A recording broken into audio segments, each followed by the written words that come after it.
Hello, pigeons! Today is a glorious day. Why? Because MandaloreGaming has made his return. And what does he come back with? Soma. Oh, God, you all know it. I've said it multiple times. Soma, my favorite horror game of all time, and I can't wait to see what he's going to say about it. The video was uploaded today. Out of respect for, of course, wanting people to go watch the video first, I am not posting it the day of, but I do really want to share my reaction with it with you guys because I love Soma, I love MandaloreGaming. I couldn't be more excited to watch this video. So let's just dive right into it, shall we?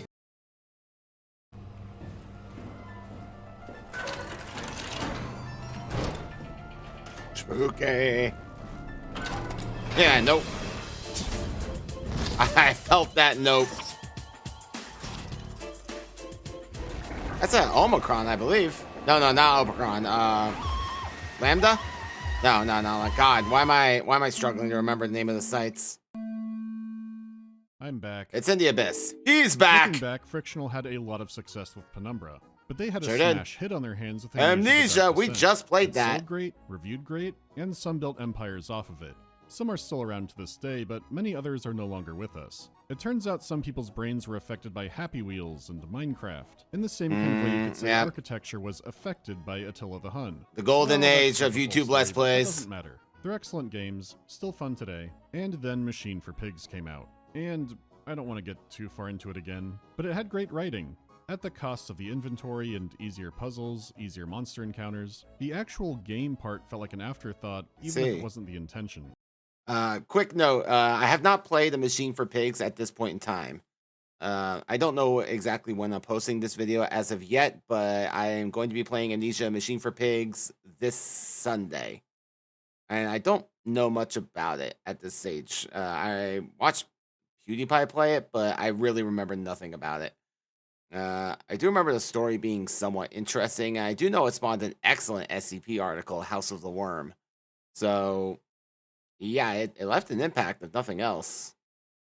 Anyways, while the Chinese room was releasing this, Frictional was working on their next game. It was going to be similar to Amnesia, but there would be some key differences, like no inventory and easier monster encounters, and here we go again. Right? Well, where Crank Hog Heaven was rightfully controversial, Crank Hog Heaven. This time. If anything, it seemed like everyone loved Soma.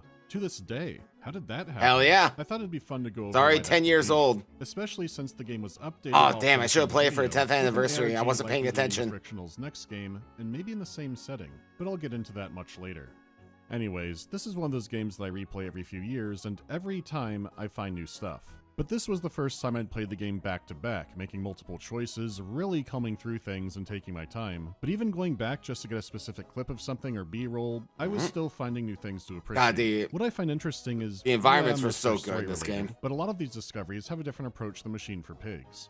That was mainly unpacking writing or things on display. And don't get me wrong, Soma has tons of that as well. But in Animal Farm and the Everclear machine, there was barely any world interactivity. Most drawers were locked, and open ones meant finding nothing, or maybe a note, or a pig mask. We are all the pig after all. And of course, you can't forget the drawer of teeth. My point is, interesting object interactivity felt like an exception and not the norm. Like, most times you picked up an object, it was because you were carrying it for a puzzle. It felt like something you were doing more because there was no longer an inventory, and it was the only way to have puzzles in the game. Compared to the games that Frictional had made, there was way more interaction just for the sake of it. It wasn't like every random book or rock was plot essential or anything, but it was an extra layer of immersion. You were pulled into the world more with the extra interactivity, but it also let you investigate. One advantage of a game not made by 10 million people is it's a lot easier to put subtlety into the world. Some game writing being bad or clumsy is because it's the only way to get it across.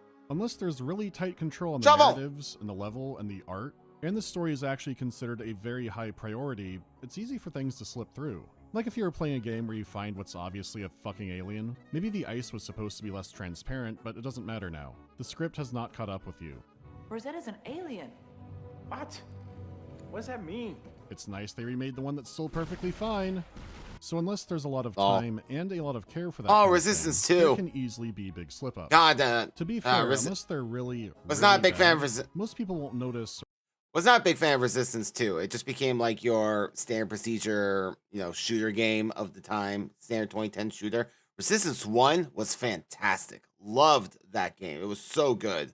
such a unique style. I just wish they kept it. Oh, it could have been. I didn't play Resistance 3, but from what I've seen, it went back to form, and I appreciate it for that. Or even care, because they're playing for the game part. It is incredible to play something where everything is firing on all cylinders, but that takes a lot of time and talent if you're even aiming for that. I feel like I know this game. What is probably that? shouldn't have the same narrative focus as a Baldur's Gate one. Like, if they tried to make all that coherent, that'd be Never something. played Payday It kinda or goes Baldur's without Gate, saying, any but of them. preset expectations makes all of this way worse. If you make a sequel or spin-off and try to ramp up that area that was lacking, most of the fan base will be pissed if it comes at a cost of the other. Helldivers? A lot Never of played that players either. might not want more narrative focus, or they're extremely invested in the story and setting and characters. Like, the owners have said is it's this Doom? canon, but if you try to bring up 76 in a Fallout discussion, people will usually laugh or be confused. Yeah. Because Yeah. 76 was obviously made as a multiplayer shoot bad men game. It uses the IP as a jumping off point for multiplayer silliness, and any Yeah, story really glad I element didn't that jump is on that compelling is bandwagon. doomed to either be self-contained Played Fallout or 4 and I treated was as just like, eh. semi-canon. Really, anyone or any company can say, I own this is what happened, but the test of time is usually the best judge. Official media might start memory holing or outright making fun of the bad one, usually when it's in a state where reasonably they can't make that much more money from it, but there are always surprises. Anyways, what I'm getting Half-Life. at is that IPs I have come played with Half-Life. baggage. There are things players expect, and it's risky Oh, to push Deus them Ex. too far. Whack, Okay, whack. so make a completely new game, and no expectations are set, right? Well, for starters, it risks being a game for no one, but unless you're brand new on the scene or have already established a variety of work, even if they're vague, people who know about the creator will have ideas. FNAF. If everything in the game was the same, if Elden Ring was called Elden Souls, would it have made much of a difference? Okay, No. here's where this has all been going. With Ah. Penumbra, Frictional had an entire trilogy to experiment. More like 2 games, but still. Yeah, to Penumbra get that off Overture had screen. combat, and it was kind of interesting and kind of dog shit. They could have refined it, but I saw that players liked the indirect solutions more. You know, like distracting enemies, or hiding, or stunning them, but just for a moment. So for Black Plague, they removed it and iterated on the other parts of their game. Then they made Requiem out of Retreat! Obligation, tried out some puzzles, but not much worth going over there. Still, Never played you any of could the say that Penumbra Black Plague games. was streamlined down. It lost the combat system. Not big on horror but it had a more generally. engaging narrative, more complex puzzles, a greater variety of levels, more intelligent monster encounters. Then Amnesia: The Dark Descent adjusted all those things and Wilhelm. moved it into a new setting. There were new mechanics built around light and sanity, which complemented everything else. They even added some minor choices so that you could have multiple endings. Frictional players had built up to this, the general audience had only played Amnesia. Now a new studio is making Amnesia a Porco Ferrasso. How's it go? Porco Ferrasso. It's divisive. I don't want to recap the entire Yep. Machine for Pigs video, plus the highlights are easy. I don't think anyone Okay, likes a here we Machine for go. Pigs. Excellent writing. Fantastic sound. Everything all around. If someone said these were the best in the series, I wouldn't argue much. Now, these Okay. come at the cost of everything else. And some Oof. of those good points are looking at it in a vacuum. Now here's where it gets weird. Soma did a lot of similar things. Soma also has no grid inventory. There's more of a narrative focus. Yep. Soma has more named characters than all of Amnesia and Penumbra combined. The thought of addressing every character's situation in That's true? detail, that gives me Nesquick Rabbit testicular torsion. So no thank you. God. Mechanics like Sanity and Monster Hide and Seek went in side directions, but you could argue they were streamlined too. Like, Sanity is Very easier much to so. manage. It seems like there are no longer designated hidey holes, but there are, they're just more subtle. To top it off, where Amnesia got hard mode, due to fan demand, Soma added safe mode, where the monsters can't kill you. Yeah. entirely accurate. Basically story mode. They Ah! were basically trying to get killed for that to happen.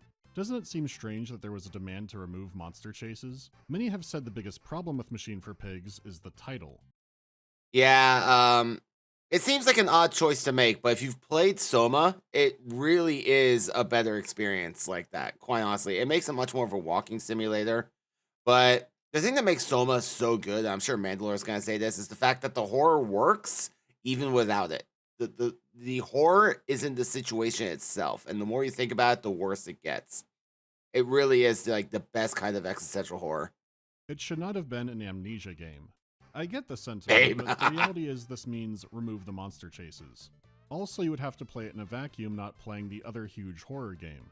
Because it's stripped down, but the feeling of playing the game is the same. Also, the direct connections to the Dark Descent, the environmental connections, the things written down, the horrors happening again but industrialized. You can enjoy it standalone, but this is a sequel in every sense. But in that case, didn't Frictional do that and succeed then? Was it just the IP? Hell no. Frictional was under more scrutiny than ever. It was mainly through one game, but the general audience knew Frictional. The 2013 mainstream gaming audience was not going, a new Frictional experience. Based on this grungy industrial environment and hiding from meat monsters, I really have no clue what to expect because it's not an Amnesia game. I'm going to go watch Dressage in filmmaker mode now. Of course not, it was— Hey! Get in here! They're making a new PewDiePie that looks fucking nuts! Holy shit! There's no fucking way that's a pig! Ain't no way! This had high— Oh, there's a way. expectations. It's all These aren't pigs. the guys who made It the was fucking always game. pigs. These ones are gonna fix everything. So with all that in mind, how did everyone seem to love the game, to the point a lot of people wanted an off button for monsters? I've gotten it down to two main reasons. Again, Hog Machine has stellar writing, but in a way that doesn't complement the game well. I appreciate they use industrialization, class, Aztec lore, fears of the turn of the century, it's all great stuff. But the mystery driving the main character is something you figure out near immediately. Soma's protagonist also has a personal mystery at the beginning. But what could have been a huge twist and a way worse story is instead the driving force of it, coloring all your interactions with characters, the world, your choices, and anyone can understand the weight of it. Don't get me wrong, it's nice that Machine for Pigs was targeting the accelerated reader competitive bracket, but compared to Penumbra and Dark Descent, they had way more character drama. There are other beings in the world you have conflict with, even if it's not a straightforward rivalry, but something more complicated. The character drama can be deep, but at surface level, you still get it. Machine for Pigs is more of a character study. Anyone not Oswald Ozymandias is dead or a pig. It's interesting, but it's only going to be compelling for a certain kind of person. Stories generally benefit from having a surface layer, and sometimes that's all there is. Hell, a lot of games— Oh god, don't tell me the water monster's back in Machine for Pigs. Or barrier of entry, but not entirely.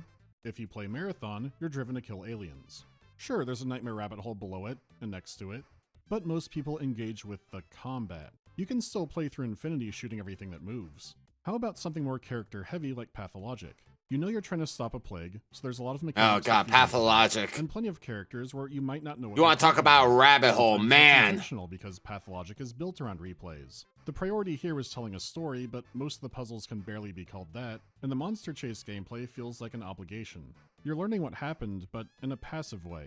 There's little danger in exploring for extra clues, and there aren't many extra clues, but it's mainly built around hearing more about somebody. Conversations in the moment are broken down to where are my children and stop it, and with yourself.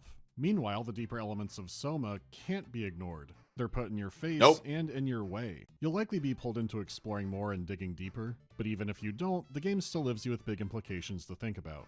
This all folds into point 2, which Soma demonstrates extremely easily.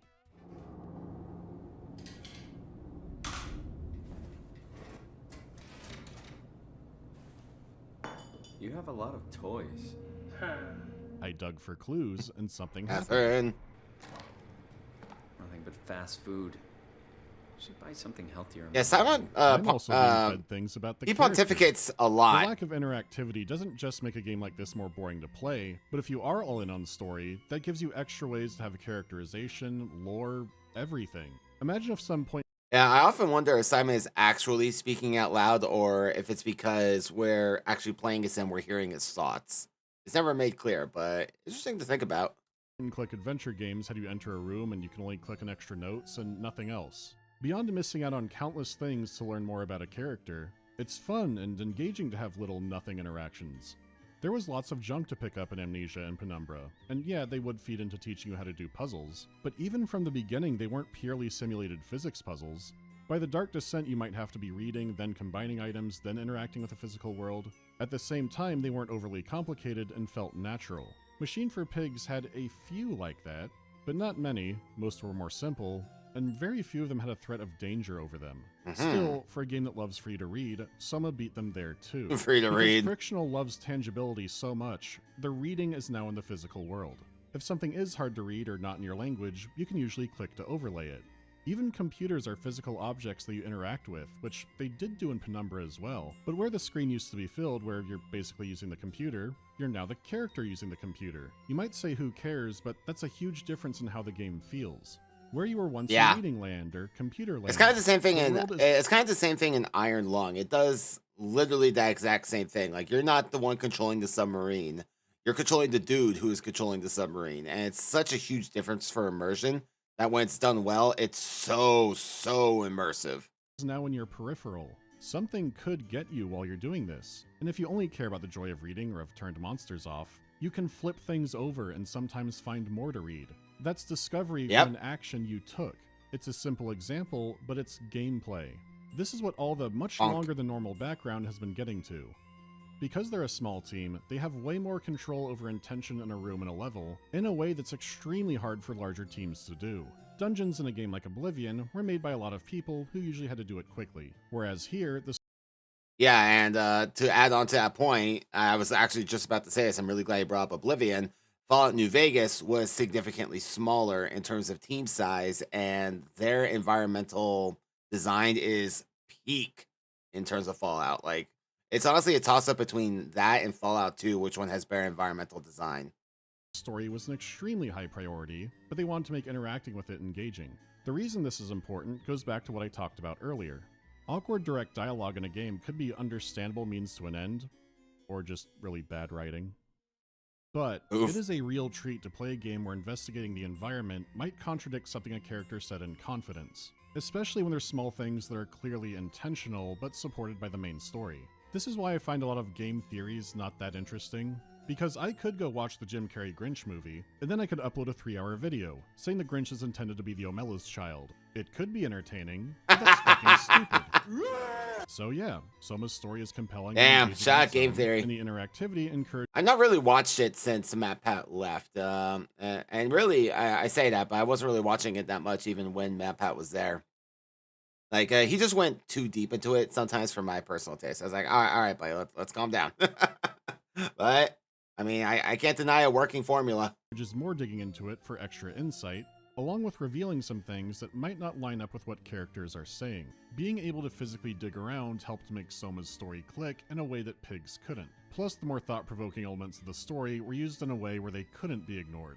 Okay, so now that we've gone over that, what's this game all about? Yeah, do tell. If something Oh, starts man, with a PG strap in. quote, you know you're in for feeling weird for a few days. You could use quite a few for Yep. this game. Are you okay, Simon? I think you're bleeding. Oh, that's nothing. It's just my brain can't stop bleeding from the accident. Hey, it's nothing. Don't worry about it. No, that's for later, for the scan. It's green. Simon Jarrett is plagued by nightmares. He was involved in a car crash that gave him a severe brain injury and killed his friend.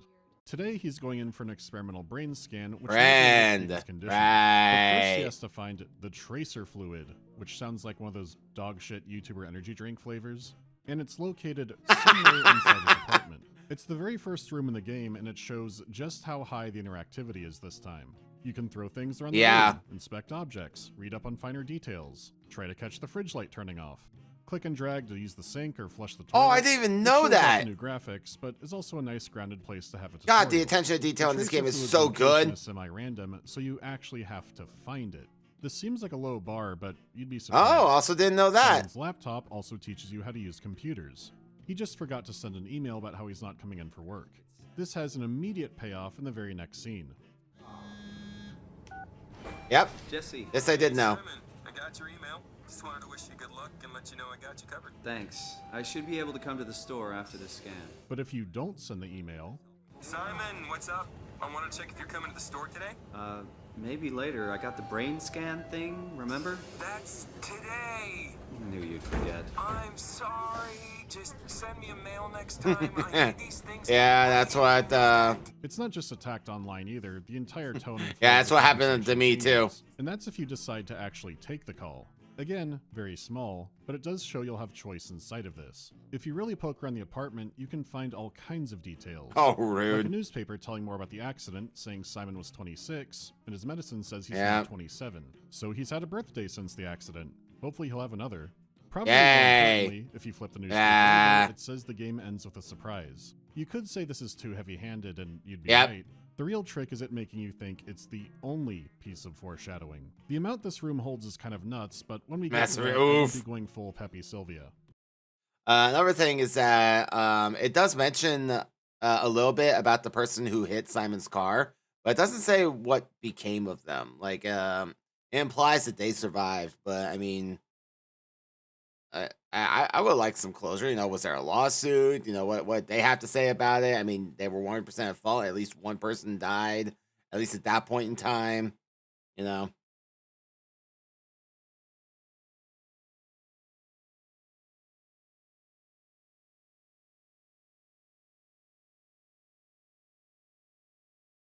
Yep. Damn it. Go back. I wanted to talk about that. Yeah, so like this right here. This is the only time in the entire game where you're here. And yet look at the detail. Look at the structures and the skybox and even a crane in the background showing this area is under construction. And yet this is the only time this environment is in the game. Just like the attention to detail is just so good. Injury is terminal, so worth a shot. There's no receptionist, so you have to break your way into your own appointment. It's a weird setup, but the guy does seem legit. Oh, Right. Here you come in. Nah, he is. Simon Jarrett, right? Dr. Munchie? Well, it's just Mr. Munchie, but I'm working on it. Actually, you're helping me right now. Oh Christ, it's a capstone project. That would Yeah, explain it is. everything. It's Well, the he said he's gonna capstone scan project. Simon's brain and create a model of it. That way they can run a bunch of treatment simulations on his scan and figure out how to heal his injury. If it does work, it might not only help Simon, but also revolutionize experimental medicine. If the model is good enough, treatments can be run on scans of patients and not the actual people. All right. I'm gonna go off on a bit of a tangent here because I don't know how much the Mandalore is gonna talk about this later. Spoiler warning: it doesn't work. But really, he should have seen it coming. Because here's the thing, right? So Simon had this accident, his brain is bleeding, and he's essentially doomed to die in like a month or two, right? So his thought is, well, let's just take a scan of your brain, and we can. What he says is something along the lines of, we can fail to treat you in a million different ways before finding the one way that works. Sounds great, but the problem is that whatever treatment they come up with would only apply to Simon as he is sitting in that chair right now, not the Simon that they're going to provide this treatment to. By the time they come up with this treatment, and they do get around to it, I don't know exactly how much time passes off the top of my head, but time has passed, which meant his brain has deteriorated since then. So his condition, the initial conditions that they are working with, are no longer the same. So yeah, of course it doesn't work. If they were able to come up with it that moment, sure. But unfortunately, they didn't. So this was not very useful for Simon, generally speaking. And in fact, it was never used for medicine later on. Mr. Munchie could be in for more than just a doctorate. All files in order. Will this hurt? It's just a scan. It'll hurt about as much as getting your picture taken. Indians thought cameras would steal their souls. Womp womp. Well, let's hope they're wrong. Ready? Say cheese. Mozzarella.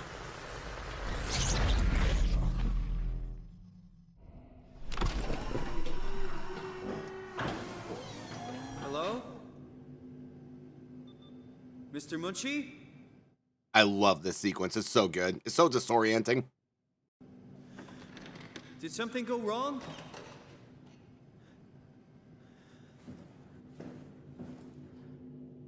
This isn't funny. Mm-hmm. And the thing is, like, Simon will continue to talk to himself like Dr. Munchie is still in the room if, like, you keep staying in the darkness. He goes on. What the hell is this place? How did I get here? After one bit of dissertation flash photography, we're probably not in Toronto anymore. Probably not. I actually don't know where this facility is. I could be wrong on that.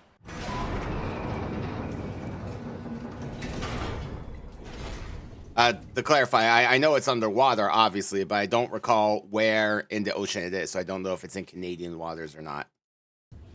Ah, Simon's been raptured. Welcome to the underwater facility, Pathos 2. You don't know why you're there, or where everyone else is, but you should... Yeah, or what Pathos 1 was. I always wonder why they bother calling it Pathos 2, but they never go into what Pathos 1 was. I assumed that was like something that was early in development, and by the time they got around to cutting out, Pathos 2 just kind of stuck. Get out.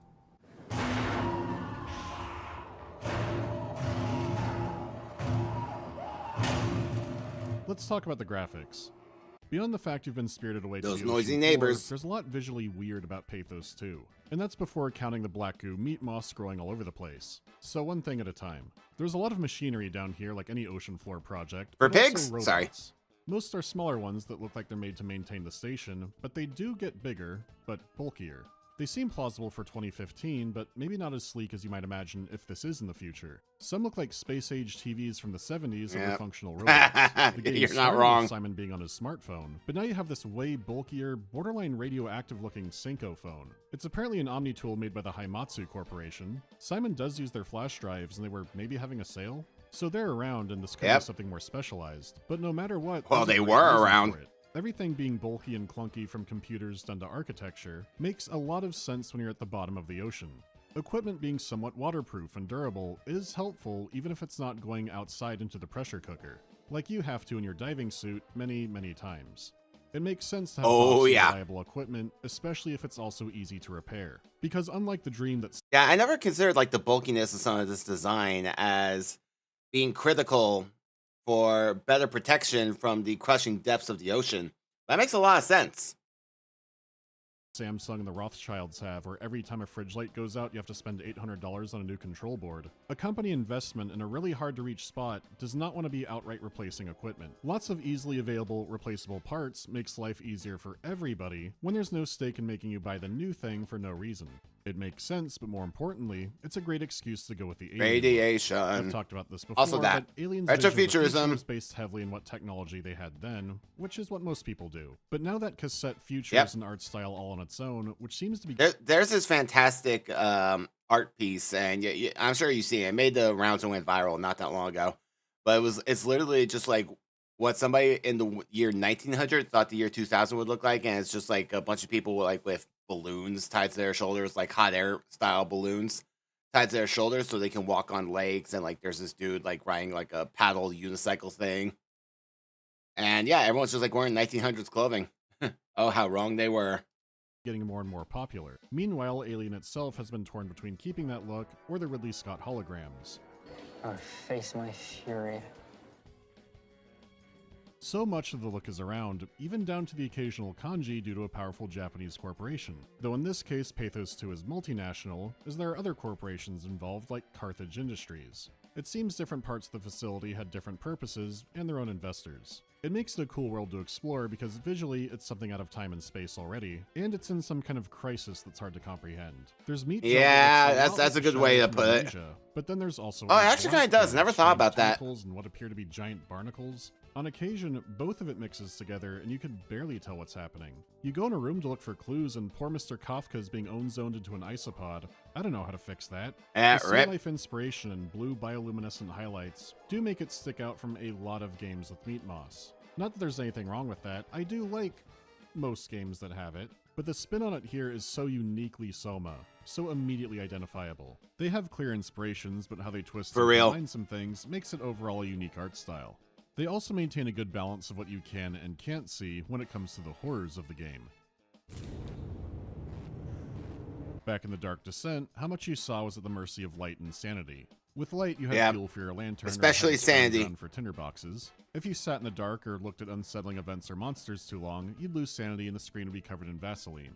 In Soma, Simon has access to a flashlight, but it has unlimited charge. And while your eyes look no longer like you're halfway through an Autobell visit, some of the unsettling events and monsters can cause a kind of electronic distortion effect. The reason for this has story context, which actually is very similar to Machine for Pigs, but it has advantages here that help it work better. Like their previous games, they make fantastic use of lighting, especially when they're using an underwater base setting. By using light, particles, and post-processing, some areas feel way murkier than others in a way that looks natural. I don't mind extreme depth of field if I'm supposed to be in the depth of an ocean. So sometimes cranking it up in that environment feels... Especially when like the skies are completely covered in like dust from the impact event, shall we say.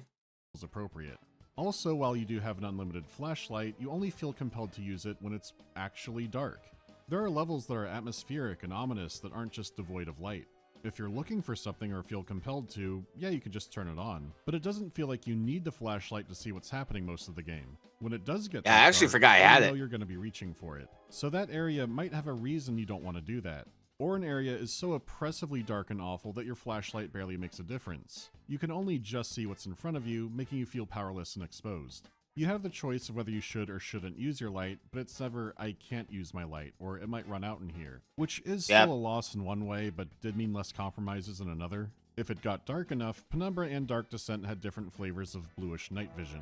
It was a lot more subtle in Amnesia, but if you ran out of light, you could still see directly in front of you. Just A little bit, yeah. After all, you just didn't want to. In your boxes, so they had to account for worst case scenarios. Most levels had good balances of lighting, where you would stock up for the really bad ones, but you had light Riddick eyes in the worst case scenario. Not the hell was anymore, that? You don't. If it's dark, it's dark. If you don't like it, turn on your flashlight and hope nothing gets you. The focus this time was on visual immersion. It's the same reason why you sometimes collect multiple items but don't have an inventory.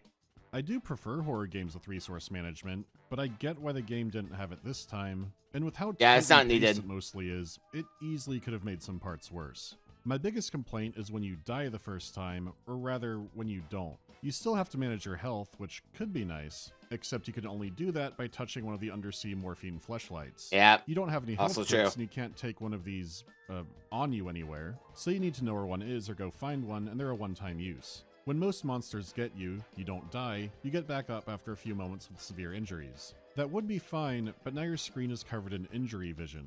The red does go away, but it gets extra blur, there's chromatic aberration, so unless you find it's you're playing kind a of game covered in obnoxious. post-processing effects. I'll give you that I'm one. thankful Frictional understood those effects are punishments. Wow, the screen is covered in blur and the game looks like shit. Something has to be wrong. No video game would want to look this way. Sometimes if a monster got you enough times in the Dark Descent, on reload it would just be gone. It added unpredictability to where monsters could be, but really it was to stop frustration. Soma wanted to give you a second chance for the same reasons, but I wish it had a please let me die mode. The checkpoints were already pretty fair. Please let me generous, die and mode. I'd rather just die and go back than see important story bits wearing beer goggles. We have safe mode. We could do hard mode again, just not for the reasons most people would want hard mode. Otherwise, it's a nice looking game. Creatures look distinct and weird, and there's a good variety. Yeah. As for the audio, like every one of these games, it just seems to get better and better. Beyond Oh, it how really well they know does. how The to audio place design is layer so good. effects, which they were already great at.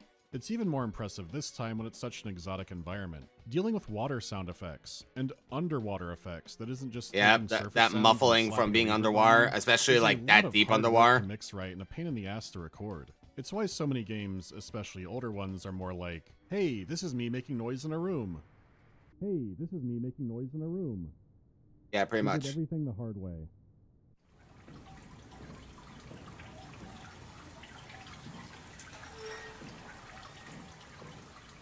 Incoming mistakes. Yep.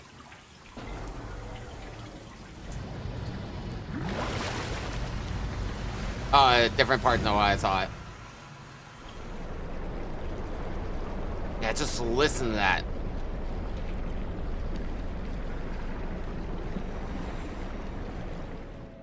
Ah, man.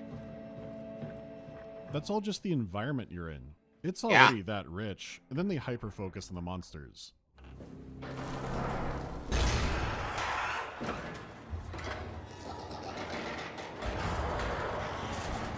Yep, he's a little angry.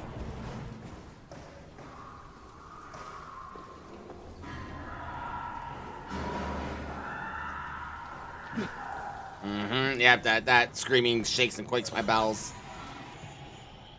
There are some that sneak up remarkably quietly on you, but often you hear them.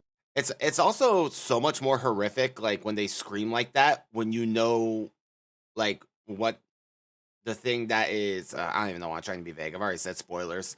So there's this AI entity that is effectively affecting these humans and attempting to preserve them, right? And attempting to like put them in this like virtual reality where they can be happy and stuff like that.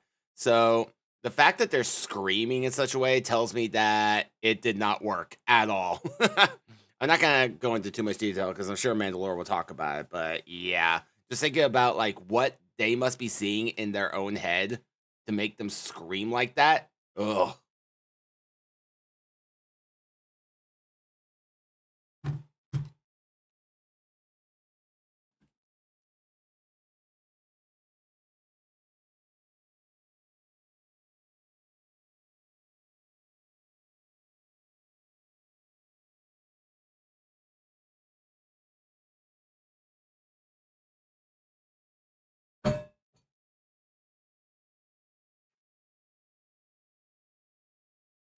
them long before you see them. They're just as unique and weird as the setting they're in, and they sound appropriately alien. You could be in for the sounds of a fax machine catching fire, or a cat puking on itself.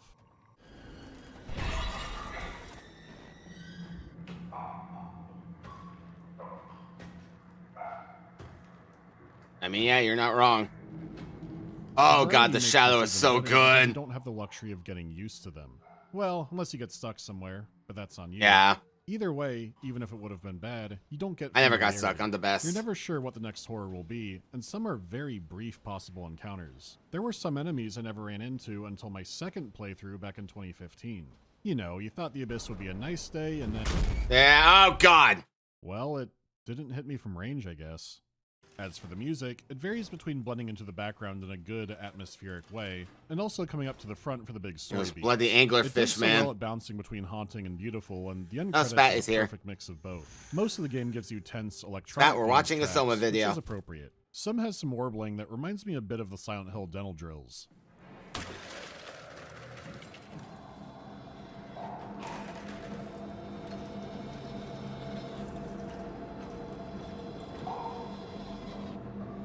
You have the hunting music.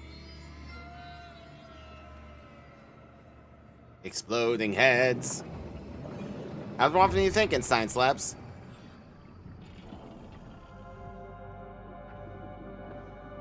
All right, let's find Omicron.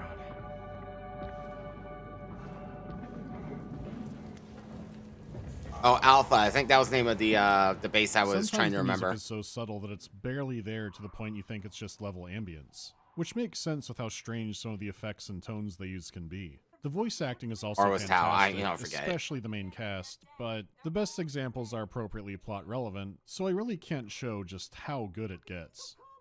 Sorry, still trying to figure out how you got here. Keep at it. I'd really like to know who thought sending a Canadian to the bottom of the sea was a good idea. Well, that's dumb. If anything, we need No, more you. Canadians down there. It's not like everything is amped up to be Oh, Broadway or James something. Cameron's Canadian. If I didn't anything, know that. Everyone is understated until those big moments. It makes everything feel more natural and real, and grounds the situation even as it gets insanely wild. I don't mind some ham in a game, but it wouldn't have worked here.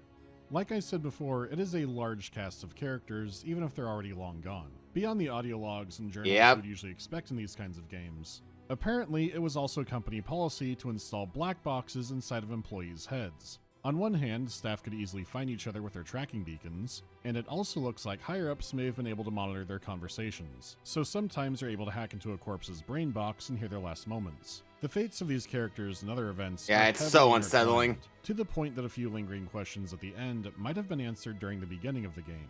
If you do an immediate second playthrough, I'd recommend turning It really reminds me of I believe this game came out first, but it reminds me a lot of Return of the Obra Dinn, where you're just you're piecing together the entire story via the last moments of everybody involved.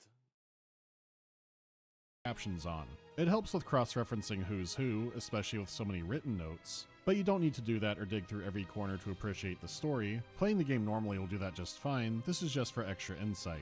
Speaking of which, let's get to the playing the game part in more detail. I know I've already been going over some bits, so this shouldn't take too long. Like I mentioned before, the Zappy, game lacking zappy. inventory and resource management has made it simpler to play, but they've worked with it in a few ways. Interacting with things in the world might give extra sorry about that. commentary or conversation in the moment, but like the phone example, whether or not you explore is also treated as a decision, and they have consequences even if they are often small. Like strolling across the seafloor, seeing a robot trapped under a pile of rocks, Little and guy. deciding to free it. If you do that, it'll tag along to help like it's probably programmed to, and eventually you reach a door that it cuts open for you. Now, this easily could have just been a puzzle where you free the robot to cut open the door, but instead it's a decision you make and not one heavily pointed out.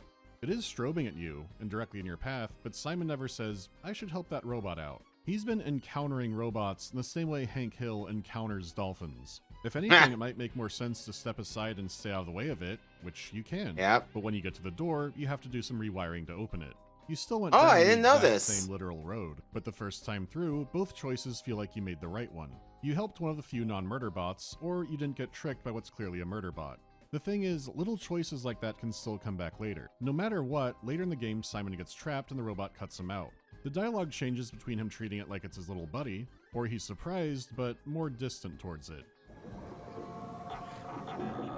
And little guy. Oh, hey, little guy. Yep. Didn't expect to see you again. Little rice cooker jingle.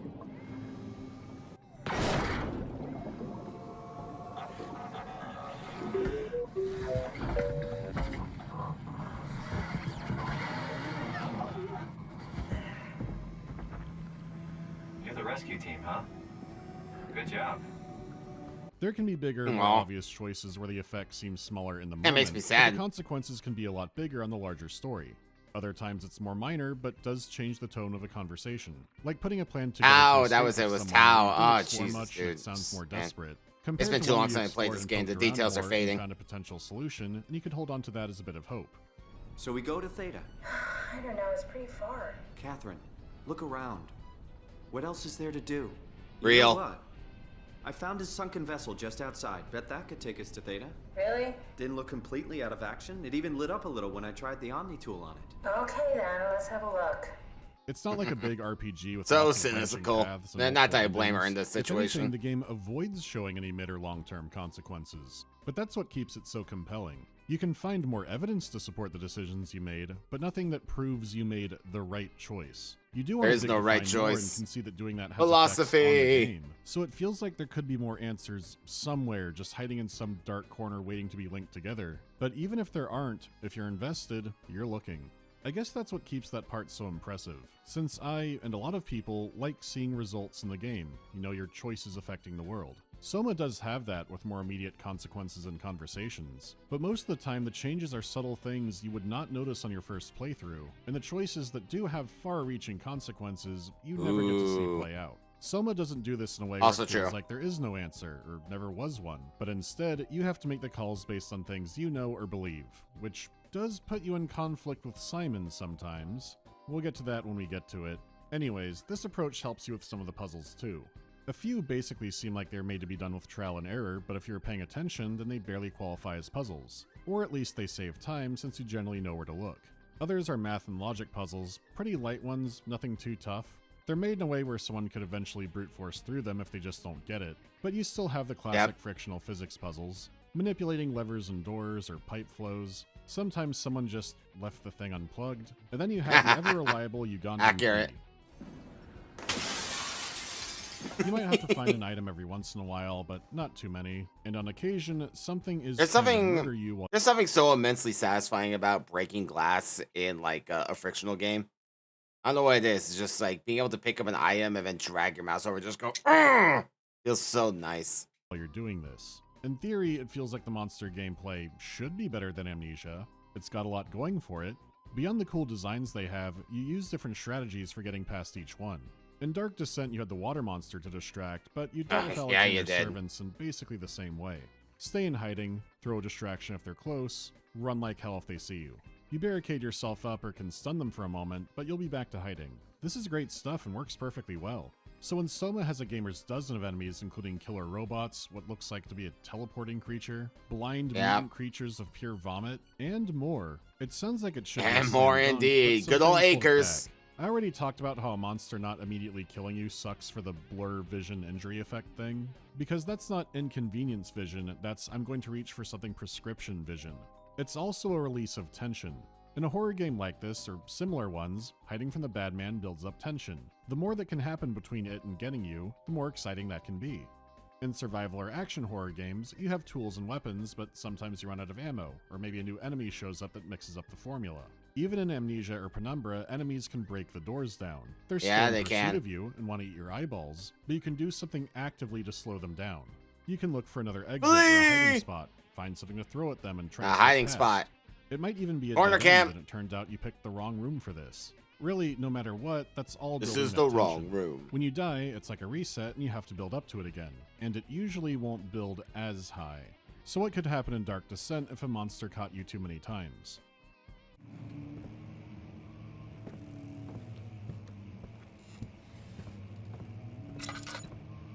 Nothing happened! He got you too many times, you're not going to be scared, let's just move on. It wasn't like this in every area, and it definitely shouldn't be like this for every horror game, but the reason that could happen at all was because Frictional understood that. It stops being scary and just gets annoying, so let's cut out the middleman and just give you an extra life, right? It doesn't work You great that died. way. The anticipation usually won't get back as high, but it is a reset, and that downtime is important for it. You have to walk back down to where the monster is, and you know it's waiting for you. You might also have a way to approach the area differently, but the monster could have also moved. So when you replace that with it knocks you down, you get back up, but if you see it again it'll kill you quickly because you're at low health, for most people I'd imagine that speeds up how fast it becomes annoying. You know, the fact you had a second chance and it walks over and slaps your shit Yeah,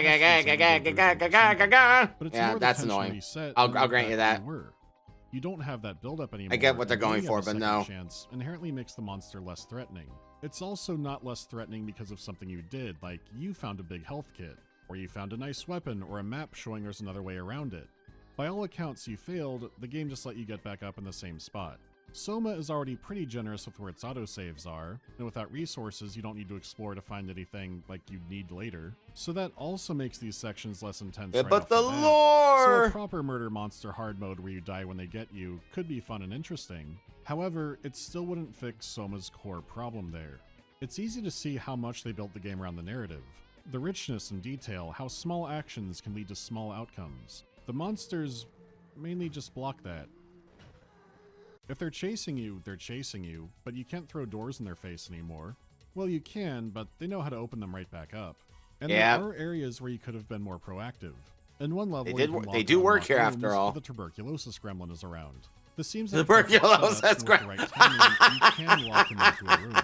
Except you can get out, and he does it by randomly spawning something else. It buys you time to explore around and learn more, but it doesn't feel so that good, the tuberculosis gremlin. Like you can still trap him, but hear him howling and thrashing around. Then it stops, and you hear muffled gurgling and thudding in the vents like he found a way out. Yeah. Or you hear him slamming against the door over and over. You hear it straining, or maybe he's pulling it up against the motors.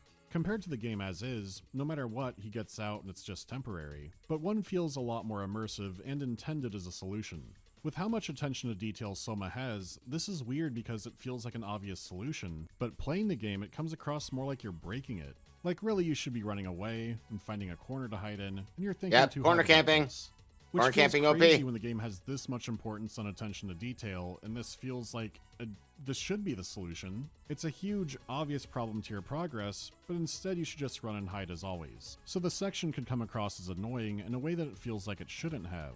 Ultimately, the real problem is that Soma's story is almost too interesting. The horror that sticks with you won't be the too end interesting. stalking the halls. Nope. But the sections almost seem too simple for the game. There are puzzles in your way too, but they're brief and don't really have a fail state. These sections could have used more independent thinking and solutions that led to different small stakes outcomes like we've seen before. A lot are nicely paced, but some drag on to where they could have been shorter without losing too much. It almost seems like I don't know about introducing failure states, when but a lot of people would have bought this to be chased by monsters. It's a good way to tell just how nicely the writing went over, but I guess we should get into that story. As you might have guessed, there's not much more I could say without spoilers. It's absolutely worth a playthrough, it'll be linked in the pinned comment, but if you want to stick around and don't want spoilers, go to here. Yeah, and side note, you should absolutely play this game. This game deserves the money, right? We need to send a clear message. More story-driven games like this, the kind that keep me up at night thinking about. And apparently got updated recently, and there is possibly a new ARG out there. So I'm going to have to keep my eye out. Maybe new Soma material. You can bet we're going to play that if that's what that's leading up to, and not just like a new frictional game. Okay, let's go back to the start of Pathos 2. When Simon first wakes up, he's on the robot wild ride for a while. Some are walking monsters trying to kill him, others just seem confused. Not supposed to be in stressful situations, but sometimes strange sounds or voices come out of machinery that don't even appear to be robots.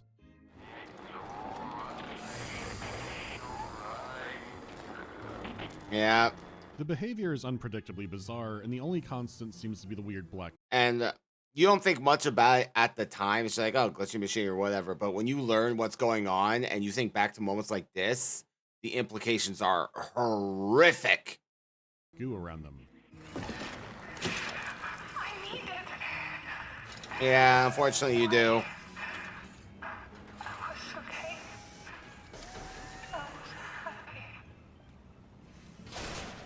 Good night, sweet prince. Confusing is Carl. What are you? Are you blind? It's me, Carl. Carl Semke. Wrangler obviously. He insists he's one of the staff and doesn't appear to be aware that he's a machine. He seems to think he's just injured or pinned under something, rather than being fused to the wall of a robot assembly line. This is extra It's a strange casual because Carl's mockingbird, corpse as is they're right down the called. hallway. Poking around, you learn the staff were driven off by crazed robots, and it seems highly likely others also thought they were Carl. Simon may have made this worse, since on waking up, he restored the power to the facility. Pathos 2 is broken up across the seafloor, and this area controlled the geothermal power, which had apparently been down for half a year at this point, which, checking over logs, means this is sometime in 2104. So Munchie took one hell of a photograph. Even if you read this, Simon won't acknowledge it. You could assume he's ignoring it because he doesn't want to think about it, which would track with a lot. But for now, he's focused on the Simon immediate. spent most of the time in named denial. Catherine has Not that I contacted blame for him. another Pathos 2 site, but needs him to go up to a comms relay to establish a better connection. While the current Upsilon facility is putting out a ton of power, the staff were messing with things before they left, and there are only two ways forward. The first is simply diverting a local switch, the second shuts down the main power, which will not come back on. Both of these don't go well for Carl. Yeah. Sorry, Carl. The other option just kills him. So his fate is either to be marved forever or just be dead. Either way, you make it past to make contact, and the woman is named Catherine. Appropriately, they're both confused because he doesn't know why he's here, and she doesn't know why he doesn't know why he's here. It's a perfect storm of crossed wires. Yeah. Where did we begin? I mean, what is this place? How did I get here? And why do the robots talk like they're people? Place seems a little you're bit at different Upsilon, than yesterday. You've never been Oh there yeah, before? clearly. Where did you work? The Grimoire in Toronto. Is that really important? Like most choices, Carl's fate changes the conversation a bit. Have you seen any people? Like staff or field technicians? Only robots, crazy ones. Except for one. I think he was in pain. I'm not sure what to Yeah, do. He said he was hurting. Sort of. I don't know. I don't Except want for to get into one. it. I think he said his name was Carl. He was okay, but I'm pretty sure I accidentally killed him by turning off the power. Oh. Well, robots. You know. It's an early choice that establishes Womp a lot of womp. the game. There's no doubt, it's not Carl. His body's right over there. You can even hack into his black box to hear the exact moment he died. This robot thinks it's him, insists it's him, and feels pain. Giving him the Zibbity Zap is the easier option, more conveniently located, and it keeps the power running in the main area. You had one of the murder bots locked out behind you, so cutting the main power lets that back in as well. So there is some game consequence, but it's really the thought of the situation that makes it trickier. Permanently breaking a power rough. plant you just reactivated also could have far-reaching consequences, especially as you're just beginning to unpack the situation, which is that a comet impacted the Earth's surface a year ago, probably there wiping you out all go. human life except for the ones down here, who look to be either getting murdered or reincarnated into Aunt Fanny. And as a crack in the comms relay begins to flood in, we get the obvious out of the way. Yeah. What the hell? Yeah, don't worry How is about this it. possible?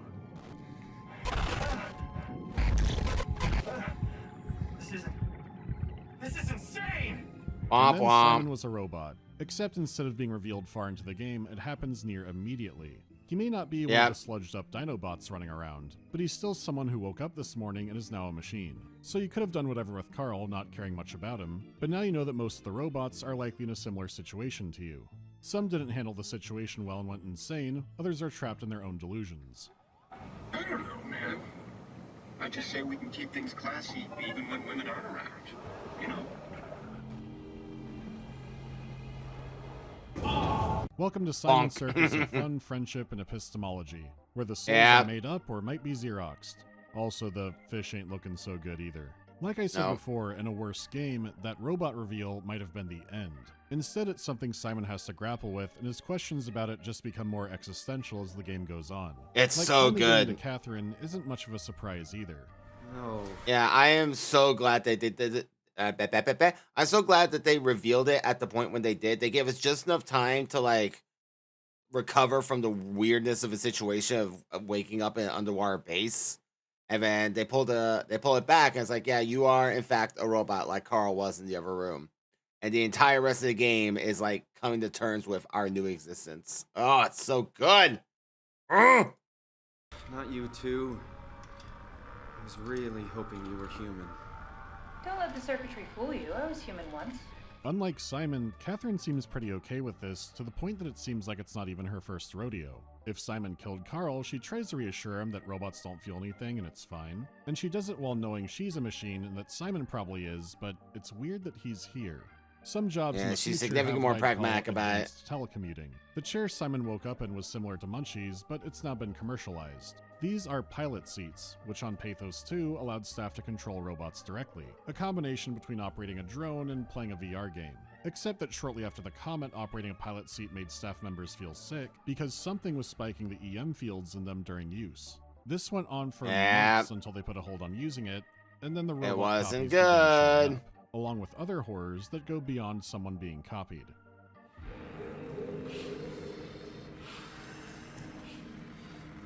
Hey. Hi, Amy. Me. Can I help? It won't let me die. Nothing is allowed to die. Simon's not a crazy monster, but he's also not someone new from the staff. Catherine has seen the situation break down from the beginning, but Simon is a new anomaly. She's already well aware she's a copy, but her machine body is destroyed. Simon being a living diving suit who's sane makes him essential for getting anything done. It already shows the human mind tries to compensate for what's happening, so Catherine tries to fill him in on things piecemeal, but it can't always be honest. Even when she has to be direct on things, she still tries to rein him in from despair. Don't take this the wrong way, but I meant any humans left except for me. Have you looked? You never know what's going to be the thing that pushes someone over the edge. Electronics left on for good measure. I don't.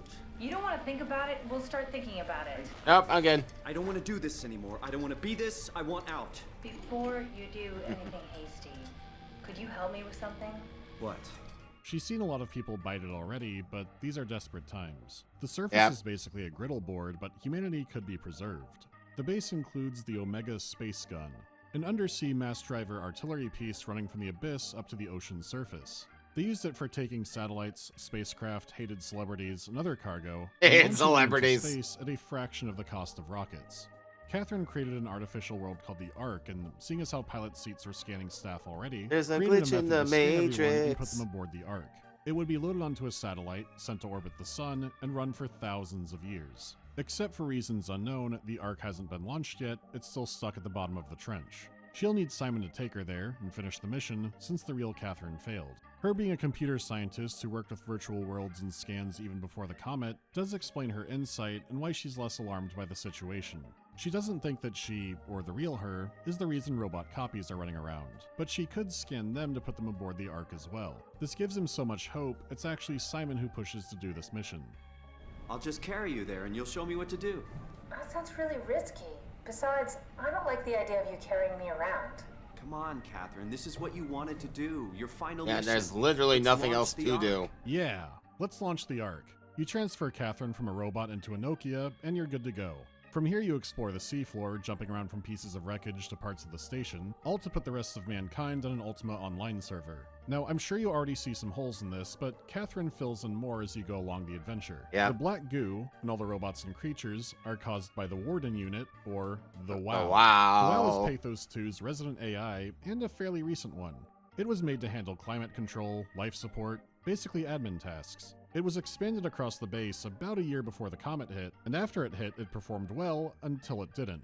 It only seems to get more off the range with each passing day, copying people into robots or fusing corpses with machinery. It does all this with a substance called structure gel, which is a conductive, programmable, signal, medium, fuel, nanite. It's magic Kojima paste that takes this to that, and the WOW controls it with electromagnetic radiation. That's not to think about all the it. Monsters and mutants are a result of structure gel, but they're not an attack by WOW. If anything, most characters seem to think that WOW doesn't know what it's doing. Like, Simon disrupting its activities shouldn't make it act defensively or anything. So we just made a powerful enemy. No, it's not like that. The AI isn't a persona. It doesn't feel or think like we do. It's more like a cancer. This also means that beyond all the creatures, Simon himself is a product of WOW, which Catherine only has theories on. Why do you think the WOW brought me here? The WOW had a range of assignments, but they all sprung from one single idea: preserve humanity. When the comet hit the Earth, killing. It's amazing how many times that trope is used. Like, oh, you need to preserve X at all costs, and then that just goes horribly wrong. It's amazing how many times that trope comes up. Everything, leaving a fraction of humanity left alive. the WoW started to compensate. It's restoring humanity. I think so, but I don't think we share its definition of human. Or life.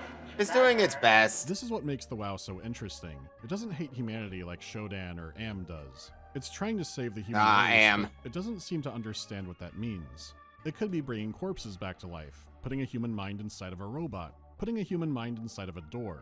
In fact, Catherine's breakthrough on the Ark came from finding a device that WoW had made. Structure gel can increase machine efficiency and capability. It copied something Catherine made for simulations and altered it so entire human minds could work inside of it. But structure gel can also mutate wildlife or change how things function. The wild those barnacles know anglerfish. Simon because they're basically pumping him back full of gel. A few robots are also aware that they need the gel.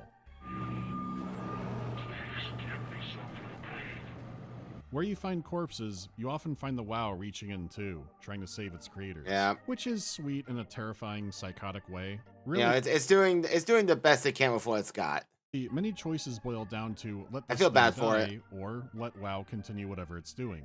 After all, it brought back Simon. If you check that computer, there's some choice keywords as well. Trauma, restore, life, concept, soul, dead, power. It's a lot of torture, but is WoW improving? Experimenting and seeing what sticks? It could be. The problem is assuming it can see what sticks. WoW might not even comprehend probably. Simon as being a breakthrough. One keyword was power. Upsilon had 13 days left in the reserves. It could have just reanimated Simon hoping it'd turn the power back on, if it can even think that strategically. The most human thing WoW made could have been for the most robotic task and nothing else. If WoW That'd be did pretty hate funny. mankind or was going haywire, it would be more cut and dry. It's the fact that all signs point to it trying to save humanity just in the worst way possible that keeps it such a dilemma. Because there are characters who think they know or at least have good guesses of how WoW You works, did it. but the I more will you make dig into it, preparations. the more it seems like there's a strong God, so chance no one knows God, what it's the so hell this thing creepy. is. No matter what, the ongoing disaster isn't entirely WoW's fault. The Catherine you're with seems to be a scan the original Catherine took for the Ark. The idea of transferring out of Abyss Doom to thousands of years of virtual paradise was nice for the entire remaining Pathos 2 staff. Except Catherine scans and uploads copies to the Ark. It's not Yeah. transference. But an idea started that you could transfer Yeah, copy, if you not kill cut. yourself. Did you know that the human body consists of up to The 7 theory of large continuity. Oh boy, this guy. cells? They typically don't stay with us till we die. It's crackpot, but no one in Soma is operating at 100% brain capacity, except Yeah, maybe they're desperate. Catherine. Definitely not Simon. This is Really Mark cling Serang, to president of anything. the chess club and promising Heaven's Gate perspective. Facing certain doom, he really liked the Ark, saying there's definitely a way to get aboard. His reasoning was since humans are made of trillions of cells, we're an entity that comes from the sum of our parts. So if we're being transferred into the Ark, and you die right then, your consciousness will then transfer over into the Ark. It seems like but he believes it, and his copy would believe it. Catherine's it's Ark scans were eventually put on hold absolutely because so many nonsense. people kept killing themselves trying to preserve the continuity. Mark Serang was important. In fact, he oversaw WoW being installed across the facility, mainly so that Dr. Johann Ross could study it. Also, one Julia Dahl can kill anyone who tries to stop this. So he was publicly and secretly powerful, to the point that people following his example doesn't seem too far-fetched. Plus, I'm not sure if it took notice, but I'm sure multiple people offing themselves wasn't making the WoW behave any better. There was a bit Yeah, of an probably extra not. WoW It was part probably in like, this, we where a must man was speed up eating production. structure gel, becoming a goop man who wanted to add more into his new race, which is where the Halls of Meat come in, but it becomes unclear how independently he was acting. He initially ate the gel because he was starving, but he then appears to start to worship the WoW, to the point that he sees himself saving the human race into a peaceful state. Could he have been leading the way? I would say no, but there are some interesting Yeah. things to notice about this. We just need to step back a little bit to what Catherine was doing. Strohmeyer's gonna shut down the ARC project. It's not my fault people keep killing themselves. Catherine, No, it's not. what are you gonna do? The ARC project was causing problems, but did give hope over the alternative, waiting to die. Realistically, though, the ARC seems like a dead end, basically a 5-star Hotel Voyager probe. It's also, at best, saving our consciousness and not our physicality. The scans Yep, being perfect and copies there's is also literally shown nothing off well else. by the game's best puzzle. One of the staff members has a password you need, but he's long dead, so his scan should still know the information. You try to interrogate him in a virtual environment, changing the scenery, changing who's there. You dig through his room trying to find evidence to make the scan room look more like how he thinks it should after he got his first scan. Every attempt at Yes, reset ugh. is bringing him into the world and then killing him off again. They are just copies being guys, temporarily made this for a part singular is so purpose, rough. but maybe you were too? It kind of points to the ethics of why you would make a copy. In this case, you could try to simulate 10,000 Brandons, but what would the point be? Should a copy only exist if it has a purpose? This is the same room where you discover Simon's true nature. He's considered a legacy scan. Dr. Munchie's treatment on the original Simon failed, and he died about a month later, but he did agree his brain could be used for research. Simon's brain became a template that more advanced AI and technology was developed off of. There's a few other legacy scans in there as well, including Munchie's. You have the option to delete them all, or leave them be, likely for WoW experimentation. Though again, even saying experimentation is a guess, WoW might just upload tons of copies into robots and call it a... I'm honestly sad there's no way in the game to, like, talk to Munchie, like, post-scan. Right? Like, you have his scan right there. So, I mean, why not? You know, I'm just saying, I think it would have been cool. That's preserving humanity, after all. When you got the password, you were done with this guy, but WoW might not be done with those copies ever. There could be no point, except to cause endless misery. There's only a tiny hope something positive may come out of it. The Ark will preserve I erased it. at least copies of it for a while, but at best, it seems like it might just be happy stagnation. It might not be the worst fate in the world, certainly this one, but it does mean giving up the Earth and physical reality entirely. WoW might fix that, but its chances are even slimmer than you might have already thought. Simon is not pure machine, he's basically a robot brain and cameras stuck on... So like I just said, I chose to erase the data, and I eventually killed the WoW. But if I thought that it did have the intelligence enough to, like, where it could actually do something rather than just, like, reacting, then I probably would have left it alive. To a headless corpse. Even if this is a solution the AI understands is a solution, that's a limited resource. Simon's corpse used to be a woman named Imogen Reed, and when you die, you see his memories mixed with hers, and possibly WoW's. So this solution is already a casserole. Well, the meat tunnels look to be networked somehow. The bodies in it aren't captioned in-game, but they do talk.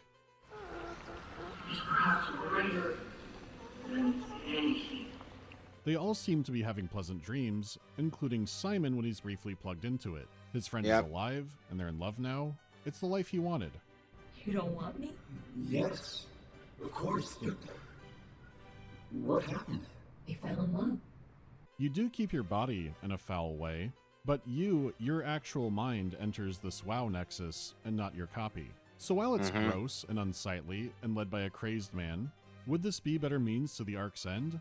You wouldn't have community, but from your perspective, everyone is simulated anyways. There's also a good chance WoW may not maintain this as long as the Ark will last, but the fact this... Once again, there's literally no good answer. It's just which answer can you live with more? ...exists at all raises a lot of questions about WoW, because it shows a level of accommodation and not just preservation. Technically, WoW... I think it's reacting, not necessarily you might see around, planning. But people were killing themselves trying to get to a virtual paradise, and then WoW made one. It seems too advanced for one Vomit Man to make on his own. Maybe it listened in on black boxes and was trying to be accommodating, or peaceful people are just easier to manage like this. It could be an independent solution.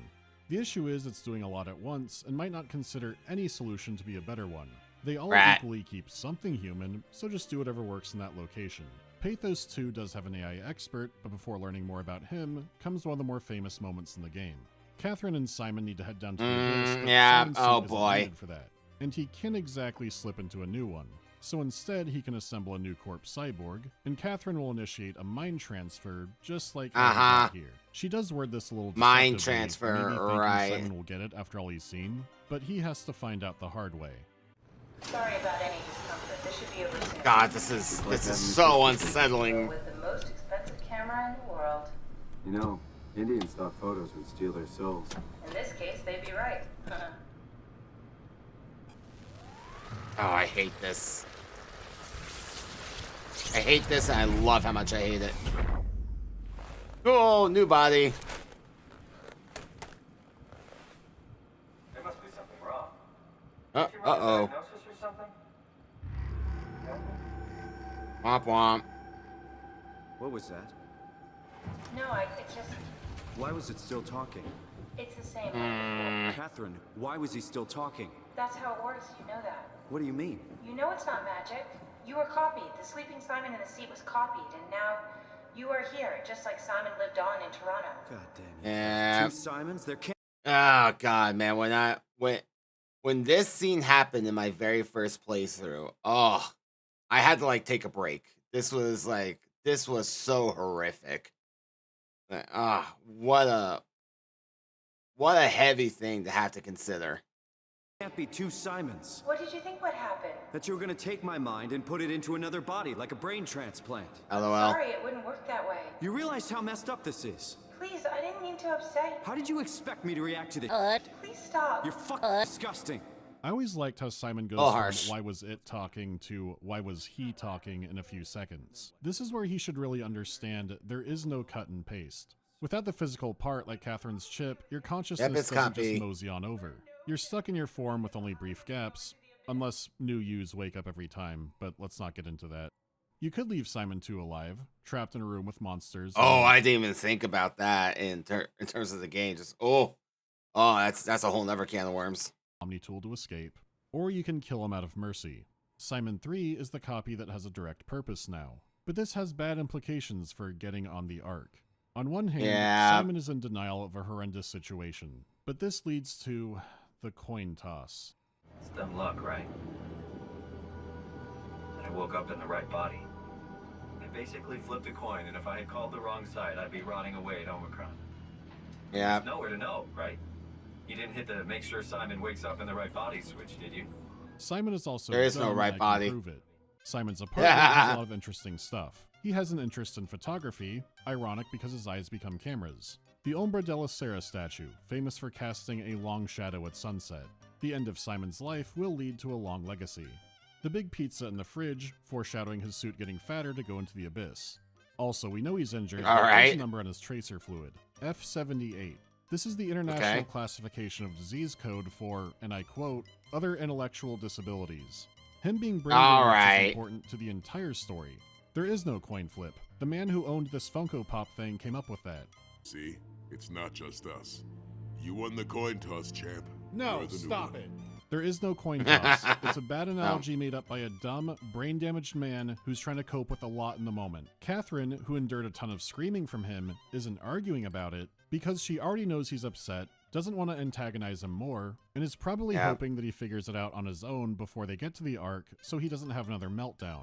It's wishful thinking, but makes sense. Everything about Catherine, from her distant relationship to their staff, her not feeling comfortable in her own body and being okay with a robot form, her feeling like she never belonged to the human race, her interest in computers. There's a fucking mountain of stuff saying Catherine is probably on the spectrum and doesn't like conflict. God. The game is just written in a smart way where it doesn't need to say that directly.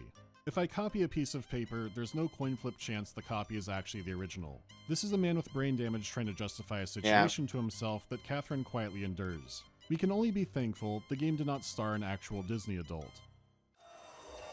Yeah, so what's really going on here is that, so the Simon has all the memories that the other Simon has. So from his point of view, he continued on, right? So to him, the coin toss is like, well, this is my consciousness, but he's not actually understanding that all those memories are literally just copies, or he's just not accepting it, either way.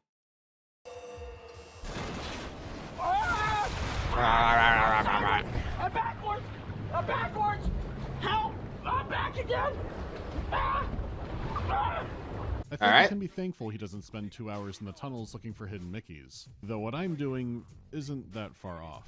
To be fair, Simon does grapple with what's happening often and existentially. Is he even able to go to heaven? If he does, will the other Simon already be there? How much purpose does any of this have? He is a human being who understands the implications, tough questions. but he is intentionally written to be slow to catch up to a lot. The benefit there is that it keeps the story understandable to a general audience, but on the other side, it can make Simon extremely annoying, because at this point in the game, everything about transference is spelled out. A software copy is just that, a copy. To move something as itself requires that physicality. And it's understandable he's in denial, and his brain wasn't up to code in the first place, but it doesn't stop it from being so frustrating. Like, surely you learned about this in school or something. Yeah. Hey, I'll just make a copy for me and a friend. Then she'll make one, and where will it Yeah, I didn't find it annoying, but I could see how it would be. Like, again, from our perspective, it's super, super obvious. But, we got to take things from Simon's point of view. Let's set the brain damage aside. But like this man is having to grapple with the fact that everything he knows is gone. The world has come to an end. He's now a robot, and this is all happening like in a very brief period of time. He doesn't have any time to really process anything. So the guy is going through a lot, and I don't blame him for not being able to look ahead because he's still busy trying to piece together everything that was behind him. One lead to another, then 10, then more, and no one buys any discs from the store. So for multiple reasons, the man can't face reality, which leads to some frustrating circular conversations with Catherine, plus his denial of abject reality means he's missed out on a lucrative career as an insurance adjuster for State Farm. Still, having the option Shots to kill or fired. spare Simon too always felt clear-cut to me. On the way into this room, you're chased by a monster who Catherine shuts the door on just in time. As Simon 3, you leave with Catherine in the Omni tool, which you use to open doors, including the way out. This door leads down to an ocean trench, which Simon 2 won't survive, and is the whole reason this process started. He's just trapped until his battery dies, he kills himself, or something else kills him. Sure, there's the moral question of taking a life, but if Simon 2 got up right when the scan was done and tried to fight Simon 3, wouldn't killing Simon 3 be an obviously worse outcome? It seems like the moral choice is not to make copies in the first place. But once that door is open, we're here. The sanctity of life gets real cheap, real fast. Anyways, like anyone who goes to air fry up a I corpse, think offing Simon 2 is the better option for everyone involved. Many of the survivors were holding out in here, and it's also where research was done on WoW's structure gel. They marvel at the gel's ability to bring dead animals back to life, but at the same time, they think the gel is full of bad code that doesn't make sense, at least to them. They tried it out on fish as well, but for some reason, the gel is way all for the WoW. towards the rats. Again showing the WoW was targeting the gel towards humans. Luckily, the Carthage AI expert did make it to Omicron, but not entirely intact. WoW has a physical location down in the trench at Site Alpha. It's a top secret location that only a few Carthage employees even know about. Well, one day, that critically injured Dr. There's no Ross Site Alpha arrived in from Ba the Sing abyss in Se. the elevator. The man was near dead and had gel contamination. They put him inside of a containment cell, but unexpectedly, WoW intensified the EM radiation, to the point that staff had intense migraines or blood leaking out of their eyes or ears on occasion. And This then is boom. because it was interfering with their black box implants, and it looked like WoW was intensifying the signal to reach Dr. Ross since he was behind shielding. This had other strange effects, like a woman named Herber having Ross speaking to her telepathically, though more like he was talking to her through her black box. Either way, he was creating an obsession inside her about Site Alpha and WoW, and creating a toxin to kill it. It's actually her body you're making the new cyborg from. Her mission to go down there, along with everyone else's, was cut short when all their heads exploded. Ross was still trapped, but properly revived. The rest of Omicron was dead. Ross is convinced the WoW acted in self-defense, killing all of Omicron before they could kill it. Except up to that point, Omicron didn't think that was happening, including Julia Dahl, the third Carthage employee, who Sarang was told could take care of things. The WoW has been getting more aggressive, pushing all systems to their limits. Ironically, the dead Dr. Johann Ross would be the perfect person to ask why the WoW is making such a big buzz about his passing. After all, the WoW isn't supposed to want anything, and definitely not to mourn people. I could use some advice if you can get through. Delenda est.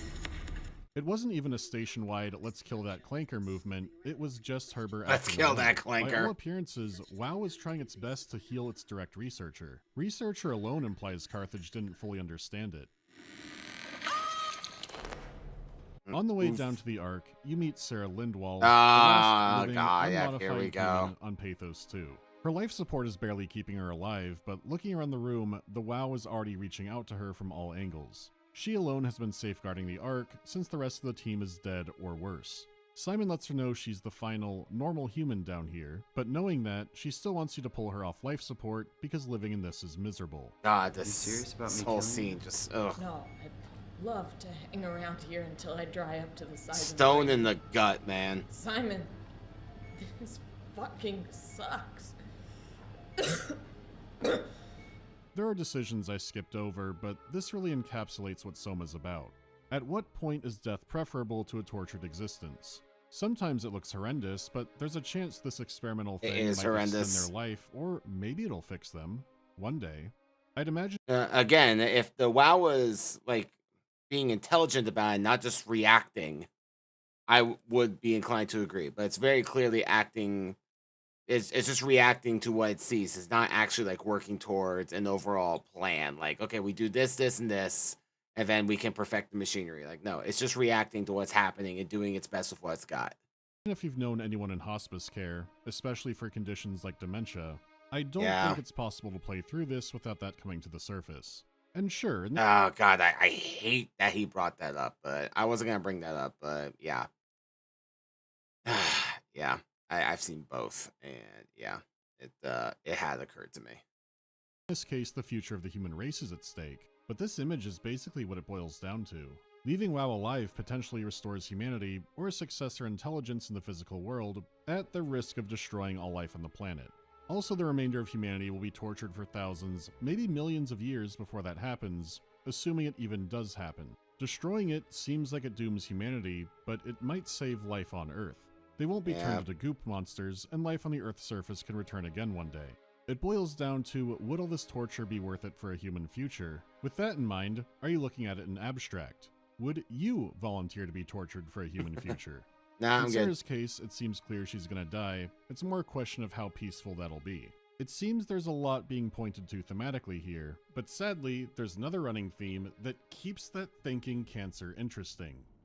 Not only does its expansion suggest an unexpected understanding of space, but also its own physical manifestation within the world. The WoW is reaching out to every machine, every life form, to manipulate, to control. It's trying to help save its creators from all this, just like the protocol demands. But really, what is good enough? We've gone over that part already. Look, the AI expert wanting it dead more than anybody, to the point he harasses you all game with messages to kill it, isn't exactly a glowing endorsement. However, there's a running theme of people not understanding their own creations. Munchie didn't understand what a scanner actually was. Catherine didn't understand what the Ark would actually mean to people. WoW doesn't seem to understand what it's doing, and Ross doesn't understand how WoW is doing this. Simon I don't 2 think didn't WoW's understand what capable of Simon 3 understanding. was, and Simon 3 didn't understand what his next version would actually be like. Simon doesn't understand a lot. As an artificial intelligence, WoW appears to be more organic than computer, like its handlers would alter it by injecting things in. When Carthage ordered it to be a station-wide presence, everyone knew the comet was on the way. So why was doing this so important that anyone who disrupts it should be killed? On top of that, who was Dahl making those reports for? The most recent were undelivered, but Mystery. she seemed to be expecting responses. I could use some advice if you can get through. Delenda est. I always thought that because the context of that recording, we heard the recording earlier in the video. I always thought that she was addressing the WoW directly because she was just talking about the WoW attempting to like reach out to Ross, the dead Ross. And so I always thought that she was just talking to the WoW, attempting to talk to Ross. Like, hey, if I'd love to get some advice from him, you know, if you can get through, it'd be great. Let me know. It seems like WoW may not have been the only one monitoring the situation. Carthage executives and other elites knew the comet was coming. They don't seem the type to sit back and quietly accept that, but if they have a holdout, they wouldn't want to test something like the WoW on themselves. It seems very possible that Pathos 2 was still running a final experiment. Even with all Yeah, it's very Fallout-esque in that regard. Like, we know so little about Carthage and Haimetsu and all these other things and what happened to them after the comet. It seems clear to me that, Soma went through a lot of different iterations in terms of his story. Like, in the original concept, we were actually going to save the world from the comet. I'm really glad they went this route instead. But I think in the final version, in my opinion anyway, they just decided that everyone died. his expertise, Ross comes to the same conclusion. They being Catherine just the kinda writers, guessed not at. the Except he company. keeps being surprised by it and doesn't have the context for some of his conclusions. Ross easily could have been misinformed on what this thing actually is, or why they wanted it unshackled. Between the airlocks, vault-style doors, and hard hats, the imagery of Site Alpha is like a nuclear power plant that's melted down. Except if this one has an elephant's foot, it's probably fusing with a viperfish somewhere. Still, it represents Probably. a powerful force that can do great good if it's managed correctly. Letting Ross observe and not. poke at this thing, not understanding it just to keep that a secret, could mean the WoW has more capabilities than even the biggest on-site brains can think. Now, I said I wouldn't get too peppy Sylvia, and I mean that. There's no going to Simon's room like, whoa, like wow, or paste, toothpaste. Little bear, you magnificent bastard, I bought your toothpaste.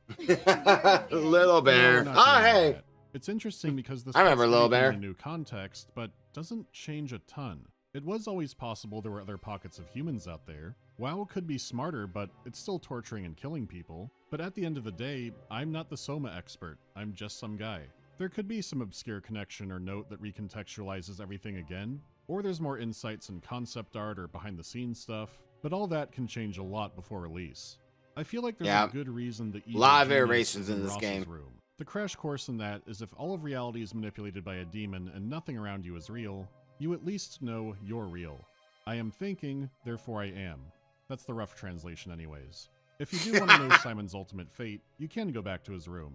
It's directly above his bed. What happens with the Ark is set in stone, but what happens with Oh, the wow. So I thought that'd be the better thing to get into. No, wait, go back. Wow. Oh man, I never pieced that together. Holy crap. Yeah, it's literally spelled out for you. And it's even two separate images. Just, oh man. Just again, the attention to detail in this game is just so good. The Ark is set in stone, but what happens with the WoW is up to you. So I thought that'd be the better thing to get into more. Don't get me wrong, I really like the ending to Soma and the journey that led there. Yeah, the fact horrific. That an ordinary, simple man got in an accident, flashed to the future, and went through multiple forms trying to save the human race is interesting on its own. Oh, Brendan Fraser. The thing is, if you've played the game, what happens is so clear-cut, I don't have much to add. And if you haven't played it, and you're still in this far, it's just watering down some great character moments. The surprise go at play the it. end is just the lack of a perspective jump. However, this is where the ARG comes in. There's a website called Hotel Samsara, which seems to be some kind of luxury destination for immortality. There's references to Caesar, another ancient culture. Stop, Spat, come on. Get off. Damn it. It's directly above his bed. What happens with the Ark is a website called Hotel Samsara, which seems to be some kind of Yeah, sorry about that. Spat jumped on the keyboard out of nowhere and hit like the one of the number of keys, which rewound the video. Luxury destination for immortality. There's references to Caesar and other ancient cultures which do have a Carthage connection, but Frictional has always loved that ancient stuff. I had a bit more sure of has. ARG, but in the meanwhile, they've just announced it's the next game. If it is part of Oh, Soma, okay. it could take place on the Ark or another humanity holdout. It could be something completely original as well, but if it is in the world of Soma, I don't think it'll be disruptive to the story there. There was more than enough in the base game to imply it might not just be Pathos 2, or this could be something before that. Yeah, I mean, they weren't the Anything more only than this would be underwater pure facility. speculating, They but just don't I have wouldn't worry the about ability this to game communicate with ruining anyone Soma. else. With all the implications and threads they set up already, I sincerely there's hope definitely that more they to play don't. there. Okay, the spoiler timestamp is coming up, so I need to throw in some. But we'll get to the real truth, where every Frictional game is set in the same universe. I think Soma's great. Oh even if god, there- God, the bloody underwater spiders! Oh man, this was rough for me to get through this one freaking tunnel, man. And the worst thing is, those things are real! They're real underwater spiders! Satan is real and he designed these things. things I find annoying or undercooked about it. I love where you can and can't make choices, the balance of information it gives you, the thought-provoking writing, the sheer attention to detail. There's a reason Soma's considered a classic, and if you haven't played it, you should try it out. There's still absolutely safe mode should. if you don't like horror games, and this will stop things from chasing you. It's not very mechanically deep, so it doesn't scratch the exact same Penumbra or Amnesia the Dark Descent itch, but it is engaging and fulfilling in different ways. But sometimes the engagement is being baffled at just how dumb Simon can be. Okay, Amnesia Rebirth will be coming, but not the next video. I didn't expect to lose about half a year to, well, a lot of things. But it looks to be more stable now, more videos will come this month, and we can't forget, Halloween Yeah, I hope is he's right around okay. the corner. Fish! Alright, excellent video. God, I love Soma. Alright, and that has been the reaction to MandaloreGaming's Soma review. If you haven't subscribed to MandaloreGaming, you absolutely should. He makes fantastic and well thought out videos just like this on all kinds of games, both old and new, and a lot of games I just happen to love. And if you like this reaction, you can subscribe here for more, because we do more of those as well. And I also stream occasionally both here and on Twitch, so definitely come by for more. And thank you everybody who has joined me today, and I will see you next time.